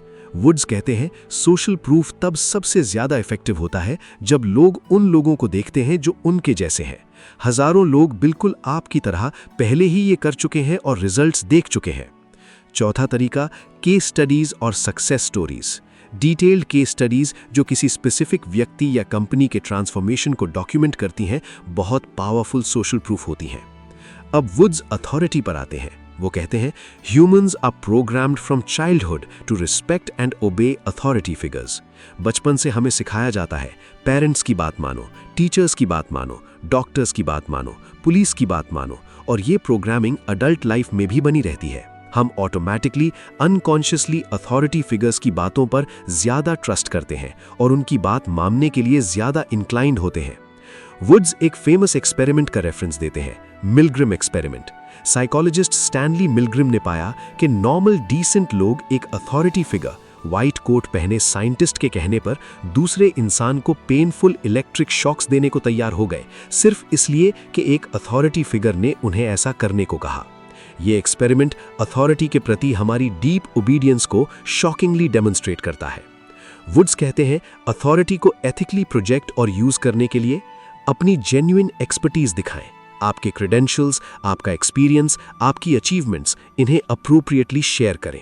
ये बोस्टिंग नहीं है, ये आपकी क्रेडिबिलिटी एस्टैब्लिश करना है। कॉन्फिडेंट बॉडी लैंग्वेज यूज करें। अथॉरिटी आपकी बॉडी लैंग्वेज से भी प्रोजेक्ट होती है। Upright posture, firm handshake, steady eye contact, काम और डिलिबरेट मूवमेंट्स। अपने फील्ड में जेन्युइनली नॉलेजेबल बने। वुड्स कहते हैं अथॉरिटी का सबसे सस्टेनेबल फॉर्म जेन्युइन एक्सपर्टीज है। लगातार सीखते रहें, अपनी स्किल्स इंप्रूव करते रहें और अपने फील्ड के एक्सपर्ट बने। लेकिन वुड्स एक इंपॉर्टेंट वार्निंग देते हैं, authority is earned not claimed. False authority is manipulation and it will eventually backfire. Only claim authority in areas where you genuinely have expertise. दोस्तों, सोशल प्रूफ और authority, ये दो psychological triggers आपके influence tool kit के सबसे powerful tools में से है। इन्हें समझें, इन्हें एथिकली यूज करें और देखें कि आपका इन्फ्लुएंस कैसे मल्टीप्लाई होता है। चैप्टर 15 रेसिप्रोसिटी और स्कैर्सिटी, दो पावरफुल साइकोलॉजिकल ट्रिगर्स। दोस्तों, गैरेथ वुड्स कहते हैं कि सोशल प्रूफ और अथॉरिटी के अलावा ह्यूमन साइकोलॉजी में दो और बहुत पावरफुल ट्रिगर्स हैं जिन्हें समझना और एथिकली यूज करना आपके इन्फ्लुएंस को ड्रामेटिकली बूस्ट कर सकता है, रेसिप्रोसिटी और स्कैर्सिटी। ये दोनों प्रिंसिपल्स भी रॉबर्ट चियल्डीनी के रिसर्च से आते हैं और वुड्स इन्हें बहुत प्रैक्टिकल, एक्शनेबल तरीके से एक्सप्लेन करते हैं। वुड्स रेसिप्रोसिटी से शुरू करते हैं। वो कहते हैं, the principle of reciprocity says that when someone does something for us, we feel a powerful, almost unconscious obligation to do something for them in return. ये ऑब्लिगेशन इतनी स्ट्रांग होती है कि हम अक्सर जितना मिला उससे ज्यादा वापस देने की कोशिश करते हैं। वुड्स समझाते हैं कि रेसिप्रोसिटी एक यूनिवर्सल ह्यूमन ट्रेट है। ये हर कल्चर में, हर सोसाइटी में पाई जाती है और इसकी वजह एवोल्यूशनरी है। जो सोसाइटीज आपस में शेयरिंग और रेसिप्रोकेशन करती थीं, वो ज्यादा सक्सेसफुली सर्वाइव करती थीं। जो इंडिविजुअल्स दूसरों की हेल्प करते थे, उन्हें बदले में हेल्प मिलती थी और उनके सर्वाइवल के चांसेस बढ़ जाते थे। वुड्स एक फैसिनेटिंग एग्जाम्पल देते हैं। 1970s में एक रिसर्चर ने लोगों को एक एक्सपेरिमेंट के लिए इनवाइट किया। एक्सपेरिमेंट के दौरान एक कॉन्फेडरेट जो रिसर्चर का साथी था, ब्रेक के दौरान 2 कोल्ड ड्रिंक्स लेकर आया, एक अपने लिए और एक पार्टिसिपेंट के लिए। बाद में जब कॉन्फेडरेट ने पार्टिसिपेंट से रैफल टिकट्स खरीदने का रिक्वेस्ट किया, तो जिन पार्टिसिपेंट्स को फ्री ड्रिंक मिली थी, उन्होंने उन पार्टिसिपेंट्स के मुकाबले जिन्हें ड्रिंक नहीं मिली थी, दुगनी टिकट्स खरीदी। एक सिंपल, स्मॉल, अनसोलिसिटेड फेवर, और उसने बिहेवियर को ड्रामेटिकली इन्फ्लुएंस कर दिया। वुड्स कहते हैं, the key to using reciprocity is to give first, genuinely, without expectation. जब आप बिना किसी शर्त के, बिना किसी इमीडिएट एक्सपेक्टेशन के किसी की हेल्प करते हैं, किसी को वैल्यू देते हैं, तो रेसिप्रोसिटी का प्रिंसिपल ऑटोमेटिकली एक्टिवेट हो जाता है और सामने वाला बाद में आपकी रिक्वेस्ट मानने के लिए ज्यादा इंक्लाइंड होता है। वुड्स रेसिप्रोसिटी को एथिकली यूज करने के 4 तरीके बताते हैं। पहला तरीका, गिव वैल्यू फर्स्ट। किसी से कुछ मांगने से पहले उन्हें कुछ दें। ये कोई फिजिकल गिफ्ट हो सकता है, एक किताब, एक यूजफुल रिसोर्स, या ये कोई इंटेंजिबल वैल्यू हो सकती है, आपका टाइम, आपकी एडवाइस, आपकी हेल्प, आपकी अप्रिसिएशन। दूसरा तरीका, be the first to help. जब आप किसी को स्ट्रगल करते देखें तो बिना पूछे हेल्प ऑफर करें। ये अनसोलिसिटेड हेल्प रेसिप्रोसिटी का सबसे पावरफुल ट्रिगर है। तीसरा तरीका, रिमेंबर द स्मॉल थिंग्स। छोटी छोटी चीजें, एक कॉम्प्लीमेंट, एक थैंक यू नोट, एक छोटी सी फेवर, ये सब रेसिप्रोसिटी ट्रिगर कर सकती हैं। वुड्स कहते हैं small favours create big obligations. चौथा तरीका, बी जेन्युइन। वुड्स कहते हैं ये सबसे इंपॉर्टेंट है। रेसिप्रोसिटी तभी काम करती है जब आपकी गिविंग जेन्युइन हो। अगर सामने वाले को लगा कि आप सिर्फ इसलिए दे रही हैं ताकि बदले में कुछ ले सकें, तो ये मैनिपुलेशन लगता है और रेसिप्रोसिटी का इफेक्ट डिस्ट्रॉय हो जाता है। अब वुड्स स्कैसिटी पर आते हैं। वो कहते हैं the principle of scarcity says that people want more of what they can have less of. जो चीजें स्कैर्स हैं, लिमिटेड हैं, जल्दी खत्म होने वाली हैं, वो ऑटोमेटिकली ज्यादा डिजायरेबल लगने लगती हैं। वुड्स समझाते हैं कि स्कैसिटी हमारे ब्रेन के लॉस अवर्जन मैकेनिज्म को ट्रिगर करती है। हमें कुछ पाने की खुशी से ज्यादा कुछ खोने का डर मोटिवेट करता है। लिमिटेड टाइम ऑफर, अगर आपने अभी नहीं लिया तो ये ऑफर खत्म हो जाएगी। ओनली 3 लेफ्ट इन स्टॉक, अगर आपने अभी ऑर्डर नहीं किया तो कोई और ले जाएगा। ये स्कैसिटी सिग्नल्स हमारे ब्रेन में अर्जेंसी क्रिएट करते हैं और हमें तुरंत एक्शन लेने पर मजबूर करते हैं। वुड्स स्कैसिटी को एथिकली यूज करने के 3 तरीके बताते हैं। पहला तरीका, जेन्युइन स्कैसिटी हाईलाइट करें। अगर आपकी ऑफरिंग में जेन्युइनली कोई स्कैसिटी है, limited quantity, limited time, exclusive access, तो वो एक तरह की स्कैसिटी ही है, उसे हाईलाइट करें। लेकिन वुड्स कहते हैं never create fake scarcity, it's unethical and it will destroy your credibility when people find out. दूसरा तरीका, यूनिक वैल्यू हाईलाइट करें। अगर आपकी ऑफरिंग में कुछ ऐसा है जो कहीं और नहीं मिलता, तो वो एक तरह की स्कैसिटी ही है, उसे हाईलाइट करें। तीसरा तरीका, लॉस लैंग्वेज यूज करें। आप ये अपॉर्चुनिटी मिस कर रहे हैं, अगर आपने अभी एक्शन नहीं लिया तो आपको बाद में पछताना पड़ सकता है। ये लॉस फ्रेमिंग स्कैसिटी के साथ मिलकर बहुत पावरफुल हो जाती है। वुड्स इस चैप्टर का अंत एक एथिकल रिमाइंडर के साथ करते हैं। Reciprocity and scarcity are powerful tools, use them to create genuine value and win win outcomes, never use them to manipulate और डिसीव। दोस्तों, रेसिप्रोसिटी और स्कैसिटी, ये 2 साइकोलॉजिकल ट्रिगर्स आपके इन्फ्लुएंस को अगले लेवल पर ले जा सकते हैं। लेकिन याद रखें, इनकी पावर इनके एथिकल यूज में है। मैनिपुलेशन शॉर्ट टर्म में काम कर सकती है, लेकिन लॉन्ग टर्म में सिर्फ जेन्युइन एथिकल इन्फ्लुएंस ही टिकता है। Chapter 16, ethical influence versus manipulation, सही और गलत का फर्क। दोस्तों, गैरेथ वुड्स कहते हैं कि जब भी हम इन्फ्लुएंस की बात करते हैं तो एक सवाल जरूर उठता है, क्या इन्फ्लुएंस और मैनिपुलेशन एक ही चीज है? और अगर नहीं तो इनमें फर्क क्या है? वुड्स कहते हैं ये शायद इस पूरी किताब का सबसे इंपॉर्टेंट क्वेश्चन है और इसका आंसर समझना एक रिस्पॉन्सिबल एथिकल इन्फ्लुएंसर बनने के लिए एब्सोल्युटली क्रिटिकल है। वुड्स इस चैप्टर की शुरुआत एक क्लियर शार्प डिस्टिंक्शन से करते हैं। वो कहते हैं influence is about creating win-win outcomes, manipulation is about creating win-loose outcomes. Influence respects the other person's autonomy and intelligence. Manipulation exploits the other person's vulnerabilities. Influence builds long-term trust. Manipulation destroys it. इस distinction को और clearly समझाने के लिए woods एक detailed comparison table देते हैं, जिसे मैं यहाँ एक्सपैंड कर रहा हूँ। इंटेंट यानी इरादा। एथिकल इन्फ्लुएंस, आपका इंटेंट है सामने वाले की जेन्युइन भलाई, उनकी ज़रूरतों को समझना और उन्हें सैटिस्फाई करना और एक ऐसा आउटकम क्रिएट करना जो दोनों के लिए बेनिफिशियल हो। मैनिपुलेशन, आपका सिर्फ अपना फ़ायदा, सामने वाले की परवाह किए बिना। आप सामने वाले को एक टूल की तरह यूज़ कर रहे हैं अपना गोल अचीव करने के लिए। ट्रांसपेरेंसी यानी पारदर्शिता। एथिकल इन्फ्लुएंस, आप ट्रांसपेरेंट हैं, सामने वाला जानता है कि आप क्या चाहते हैं, क्यों चाहते हैं और आपके साथ एंगेज करने से उसे क्या मिलेगा। मैनिपुलेशन, आप छुपे हुए हैं। आपकी असली इंटेंशंस हिडन है। आप सामने वाले को ऐसे डिसीजंस लेने पर मजबूर कर रहे हैं जो वो शायद न लेता अगर उसे पूरी जानकारी होती। रिस्पेक्ट फॉर ऑटोनॉमी, स्वायत्तता का सम्मान। एथिकल इन्फ्लुएंस, आप सामने वाले की चॉइस का सम्मान करते हैं। वो हाँ भी कह सकता है, ना भी कह सकता है। आप ना को एक्सेप्ट करते हैं। मैनिपुलेशन, आप सामने वाले की चॉइस को मैनिपुलेट करते हैं गिल्ट, फियर या फॉल्स इन्फॉर्मेशन के जरिए ताकि वो ना न कह पाए। आउटकम यानी परिणाम। एथिकल इन्फ्लुएंस, आउटकम दोनों पक्षों के लिए पॉजिटिव होता है, रिश्ता मजबूत होता है, ट्रस्ट बढ़ता है। मैनिपुलेशन, आउटकम सिर्फ एक पक्ष के लिए पॉजिटिव होता है और अक्सर दूसरे पक्ष के लिए नेगेटिव, रिश्ता कमजोर होता है या टूट जाता है।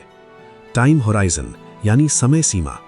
Ethical influence long term focus होता है। आप एक लास्टिंग रिलेशनशिप बनाना चाहते हैं, फ्यूचर कोलैबोरेशंस के लिए दरवाजे खुले रखना चाहते हैं। मैनिपुलेशन शॉर्ट टर्म फोकस होता है।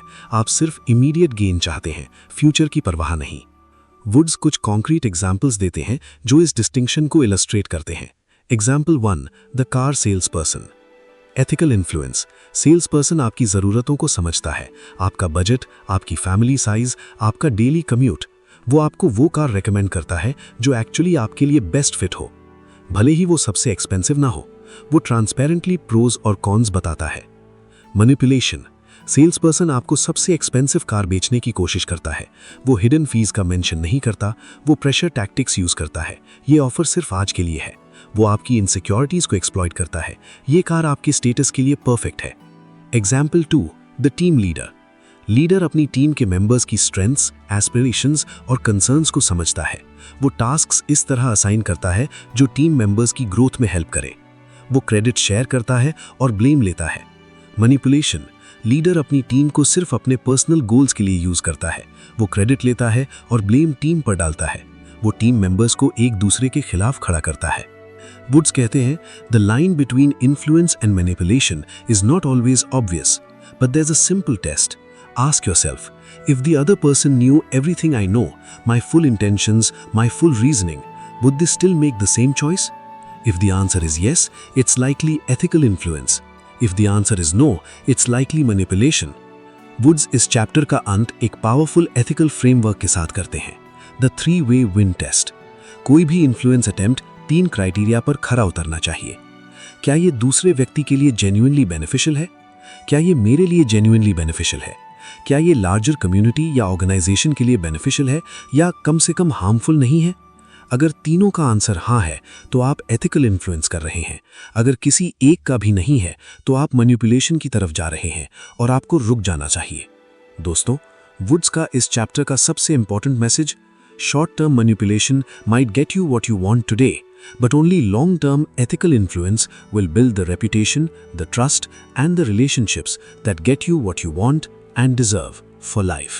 Chapter 17, Practical Influence Plan। आज से क्या करो? दोस्तों, गैरेथ वुड्स कहते हैं कि अब तक हमने इन्फ्लुएंस के बहुत सारे प्रिंसिपल्स, टेक्निक्स और स्ट्रैटेजी सीख ली हैं, लेकिन नॉलेज बिना एक्शन के बेकार है। वुड्स कहते हैं, knowing how to influence is not the same as being influential. Being influential requires practice, application and consistent effort. और इसीलिए इस चैप्टर में वुड्स एक complete step by step practical influence plan देते हैं, जिसे फॉलो करके आप आज से, अभी से अपनी इन्फ्लुएंस स्किल्स को बिल्ड करना शुरू कर सकते हैं। वुड्स इन्फ्लुएंस डेवलपमेंट को 3 फेजेस में डिवाइड करते हैं: फाउंडेशन फेज, प्रैक्टिस फेज और mastery phase. Phase 1, foundation phase, पहले 30 दिन। वुड्स कहते हैं, ये फेज आपकी बेसिक इन्फ्लुएंस स्किल्स की नींव रखने के लिए है। इसमें हर दिन एक स्पेसिफिक स्किल पर फोकस करें। Day 1 to 5, active listening. इन 5 दिनों में आपकी एक ही प्रायोरिटी है, हर कॉन्वर्सेशन में जेन्युइनली डीपली सुनना, बीच में इंटरप्ट मत करना, सामने वाले की बात पूरी होने के बाद पैराफ्रेज करके कंफर्म करना, ओपन एंडेड क्वेश्चंस पूछना, बस सुनना, यही आपका एकमात्र फोकस है। Day 6 to 10, first impressions. अगले 5 दिन हर नई मुलाकात में कॉन्शियसली एक पावरफुल फर्स्ट इंप्रेशन बनाने पर फोकस करें। Confident entrance, genuine smile, firm handshake, eye contact, open body language, इन सब को डिलिबरेटली प्रैक्टिस करें। Day 11 to 15 building rapport. अगले 5 दिन हर कॉन्वर्सेशन में रैपो बिल्ड करने की टेक्निक्स पर फोकस करें। मिररिंग, कॉमन ग्राउंड खोजना, सामने वाले का नाम यूज करना, जेन्युइन इंटरेस्ट दिखाना। Day 16 to 20 understanding needs. अगले 5 दिन हर इंटरैक्शन में सामने वाले की अंडरलाइन नीड्स को आइडेंटिफाई करने की कोशिश करें। वो किस लेवल पर हैं, सेफ्टी, बिलोंगिंग, एस्टीम या सेल्फ एक्चुअलाइजेशन। उनकी ज़रूरतों को समझकर अपना अप्रोच टेलर करें। Day 21 to 25 the language of persuasion. अगले 5 दिन अपनी लैंग्वेज पर फोकस करें। यू सेंटर्ड लैंग्वेज यूज करें, पॉजिटिव फ्रेमिंग यूज करें, बिकॉज टेक्निक यूज करें। Day 26 to 30 handling objections. आखिरी 5 दिन जब भी किसी से कोई ऑब्जेक्शन मिले तो कॉन्शियसली लेयर मॉडल अप्लाई करें। Listen, acknowledge, explore, respond. Phase 2 practice phase. अगले 60 दिन। वुड्स कहते हैं फाउंडेशन फेज के बाद अब आपको इन स्किल्स को रियल वर्ल्ड सिचुएशंस में इंटीग्रेट करना है। इस फेज में हर हफ्ते एक रियल इन्फ्लुएंस गोल सेट करें और उस गोल को अचीव करने के लिए अपनी सारी इन्फ्लुएंस स्किल्स को कंबाइन करें। वीक 1 to 2 एक छोटा अचीवेबल इन्फ्लुएंस गोल सेट करें, जैसे किसी कॉलीग को एक आइडिया के लिए अग्री करवाना या अपने पार्टनर को कोई प्लान बनवाना। जानबूझकर स्टेप बाय स्टेप अपनी टेक्निक्स अप्लाई करें। वीक 3 to 4 एक मीडियम डिफिकल्टी गोल सेट करें, जैसे कोई नेगोशिएशन करनी है, कोई डिफिकल्ट कॉन्वर्सेशन हैंडल करनी है। वीक 5 to 8 एक सिग्निफिकेंट इन्फ्लुएंस गोल पर काम करें, जैसे कोई प्रोजेक्ट प्रपोजल अप्रूव करवाना, कोई डील क्लोज करना या कोई लीडरशिप सिचुएशन हैंडल करना। Phase 3 mastery phase, ongoing. Woods कहते हैं इन्फ्लुएंस एक लाइफ लॉन्ग जर्नी है, इसमें कभी अराइव नहीं किया जा सकता। हमेशा कुछ नया सीखने को है, हमेशा इंप्रूव करने को है। इस फेज में रिफ्लेक्ट रेगुलरली। हर हफ्ते 15 मिनट निकालकर रिफ्लेक्ट करें, इस हफ्ते मैंने कौन सी इन्फ्लुएंस टेक्निक्स यूज की, क्या काम किया, क्या नहीं किया, मैं कैसे इंप्रूव कर सकता हूं। Seek feedback. जिन लोगों पर आप भरोसा करते हैं उनसे फीडबैक मांगें कि मैंने जब आपसे बात की तो आपको कैसा लगा, क्या मैं कुछ बेहतर कर सकता था। Keep learning. नई किताबें पढ़ें, पॉडकास्ट सुनें, वर्कशॉप्स अटेंड करें। इन्फ्लुएंस का फील्ड लगातार इवॉल्व हो रहा है। वुड्स इस चैप्टर का अंत एक मोटिवेशनल मैसेज के साथ करते हैं।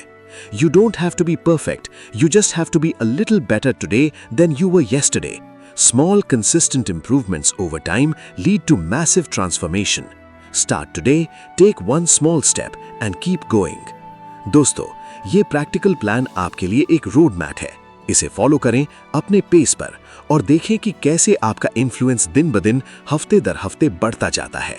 चैप्टर 18 समापन। इन्फ्लुएंस का मास्टर बनो, जिंदगी में जो चाहो वो पाओ। दोस्तों, हम इस अद्भुत और प्रैक्टिकली लाइफ चेंजिंग सफर के आखिरी पड़ाव पर आ पहुंचे हैं। पिछले 17 चैप्टर्स में हमने गैरेथ वुड्स की how to influence people and get what you want now के साथ ह्यूमन इन्फ्लुएंस की गहराइयों में एक कॉम्प्रिहेंसिव जर्नी पूरी की है। हमने सीखा कि इन्फ्लुएंस कोई मैजिक नहीं है, कोई जन्मजात टैलेंट नहीं है, ये एक साइंस है, एक आर्ट है और सबसे जरूरी ये एक लर्नेबल स्किल है।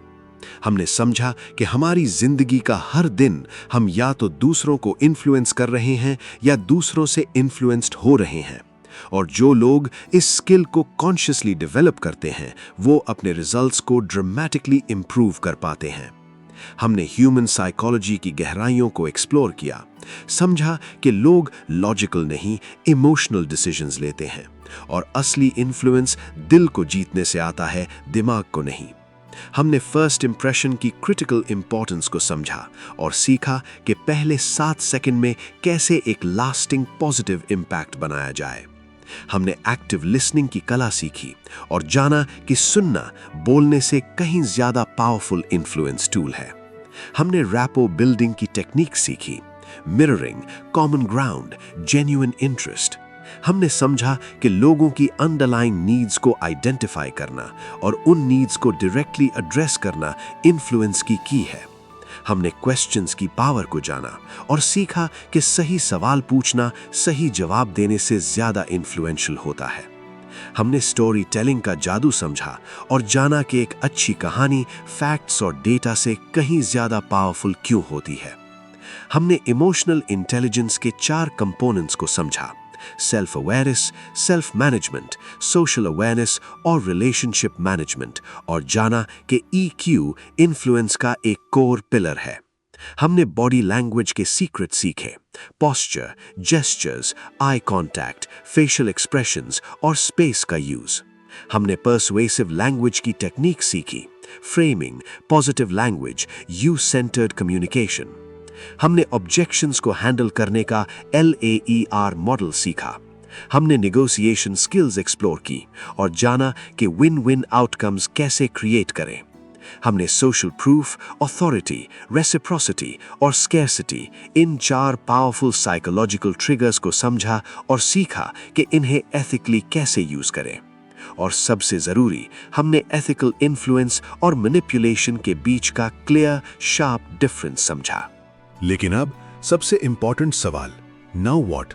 अब आगे क्या? वुड्स कहते हैं, knowledge without action is like a car without fuel.